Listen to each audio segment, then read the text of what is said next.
হে মালিক, তুমি আমাদের রক্ষাকারী, তুমি আমাদের রিজিক দাতা। যারা এই বাংলাদেশে জনগণ 17 বছর অপেক্ষা করেছিল, আমাদের অধিকার ছিনিয়ে নিয়েছে, রক্তপাতের মাধ্যমে ভাইদেরকে হত্যা করেছে। আয়েশের মালিক, তোমার মালিকের বিচারে আমরা বিচার রেখে গেলাম।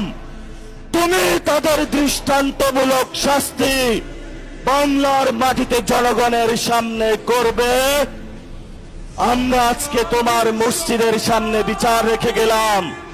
বাংলাদেশের মানুষ হতাশ হবেন না। লা তাহজান, ইন্নাল্লাহা মানা।